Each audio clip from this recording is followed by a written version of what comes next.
შინაგან საქმეთა და ჯანდაცვის სამინისტრომ კოდეინის, ეფედრინის, ნორეფედრინის შემცველი საშუალებების იმპორტ-ექსპორტზე სახელმწიფო კვოტა განსაზღვრა და შემოტანაზე წინასწარი ნებართვის აღება სავალდებულო გახდა. სააფთიაქო ქსელჰეკატეს დირექტორი ინიციატივას დადებითად აფასებს, თუმცა ვლადიმერ მახარაძე ამბობს, რომ რამდენიმე მედიკამენტზე რეცეპტის აუცილებლობის შემდეგ მათზე მოთხოვნა მსაგრძნობლად იკლო. იგი ვარაუდობს, რომ ეს მედპერსონალის მხრიდან რეცეპტების გამოწერის გართულებას უკავშირდება. დირექტორი შიშობს, რომ თუ ასე გაგრძელდა, რამდენიმე პრეპარატი შესაძლოა სააფთიაქო ქსელში აღარ შემოიტანონ.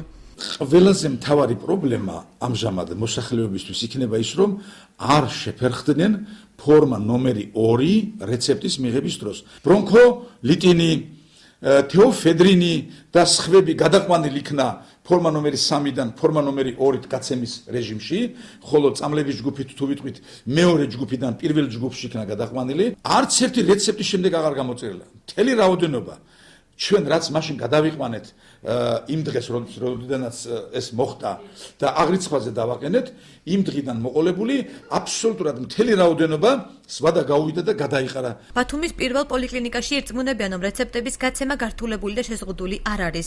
თერაპევტის თქმით, პაციენტებს საჭიროების შემთხვევაში უბნის ექიმთან ვიზიტი და რეცეპტის მოთხოვნა უფასოდ და შეუზღუდავად შეუძლიათ. პოლიკლინიკაში ნაკადის სიმცირეს ამ ეტაპზე სიახლით ხსნიან. ჩვენთან რეცეპტების გაცემის პრობლემა არ არის. მოსახლეობამ უნდა გაითვალისწინოს, რომ უბნის ექიმთან, ოჯახის ექიმთან ვიზიტი არის უფასო და წლის განმავლობაში და ულიმიტო და წლის განმავლობაში რამდენჯერაც სურს, იმდენჯერ შეუძლია მიაკითხოს უბნის ექიმს და შესაბამისად საჭიროების შემთხვევაში ექიმი გამოუწერს მისთვის საჭირო მედიკამენტს.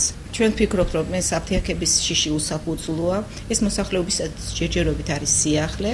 ჩვენი იმედი გვაქვს, რომ მიეჩვევიან, დროულად მიმართავენ სამედიცინო დაწესებულებებს. საქართველოს ჯანდაცვის მინისტრის განცხადებით, რეცეპტით პრეპარატის გაცემა ეტაპობრივად მოხდება.